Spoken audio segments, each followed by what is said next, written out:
Hello friends, कैसे हैं आप सभी। आई होप अच्छे होंगे और अपनी तैयारी भी अच्छे से ही कर रहे होंगे, क्योंकि 22 दिसंबर का AIB-19 का एग्जाम है। और उसके बाद देखिए कोई ना कोई एग्जाम सभी का लगा ही रहता है, क्योंकि हम लोग को प्रिपरेशन बराबर रखनी चाहिए, क्योंकि कब नोटिफिकेशन आ जाए कुछ भरोसा नहीं रहता है। आज इस वीडियो में हम आपको बताने वाले हैं कि वो कौन से न्यायालय हैं जिनके द्वारा किसी भी अपराध का विचारण किया जाता है। तो सबसे पहले मैं आपको यहाँ पर ये बता दूं कि वो न्यायालय जिनके अंदर किसी भी अपराध का विचारण किया जाएगा, उनके संबंध में जो उल्लेख किया गया है वह किया गया है भारतीय नागरिक सुरक्षा संहिता के सेक्शन 21 के अंतर्गत। तो यहाँ पर देखिए इस सेक्शन को दो धाराओं में डिवाइड किया गया है। सबसे पहला तो यहाँ पर यह प्रावधान है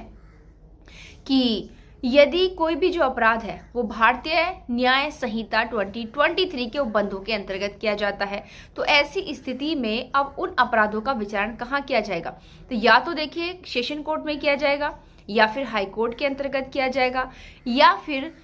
यानी कि BNSS की जो फर्स्ट शेड्यूल है, अगर उसमें किसी दूसरे न्यायालय को दर्शाया गया है कि इस अपराध के मामलों में यह विचारण करेगा, तो उस न्यायालय के द्वारा किया जाएगा। यानी कि बशर्ते हमें देखना बस इतना है कि BNS के अंतर्गत अगर कोई क्राइम किया जाता है तो उसका विचारण केवल सेशन कोर्ट, हाई कोर्ट और इस अधिनियम यानी कि इस संहिता BNSS की फर्स्ट शेड्यूल में दर्शाए गए न्यायालयों के अंतर्गत ही किया जाएगा।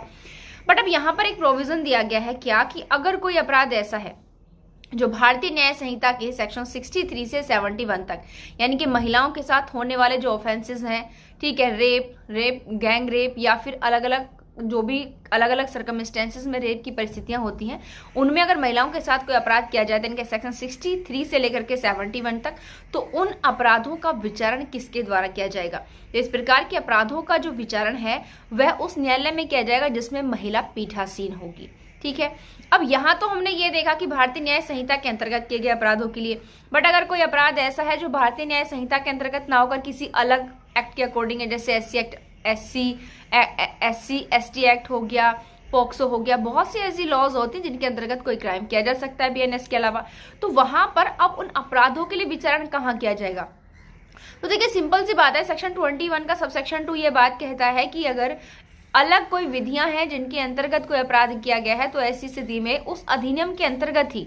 अगर किसी कोर्ट के संबंध में प्रावधान है कि भाई इस विधि के अंतर्गत, इस अधिनियम के अंतर्गत होने वाले अपराधों के लिए विचारण इस न्यायालय में किया जाएगा, तो साधारण सी बात है विचारण उसी न्यायालय में किया जाएगा। बट अगर मानो उस अधिनियम के अंतर्गत न्यायालय का उल्लेख नहीं किया गया है, तो ऐसी स्थिति में अब उस विधि के अंतर्गत किए गए अपराधों का जो विचारण है वो या तो हाई कोर्ट के द्वारा या फिर उन न्यायालय के द्वारा किया जाएगा जो कि हमारी संहिता यानी कि भारतीय नागरिक सुरक्षा संहिता की पहली अनुसूची में दर्शाए गए हैं। तो आई होप इस वीडियो में आप लोग समझ गए होंगे कि सबसे पहले हमारे BNSS के सेक्शन 21 ने ये खोल दिया है कि भाई अपराधों का विचारण किन किन न्यायालयों के अंतर्गत किया जा सकता है। Thank you.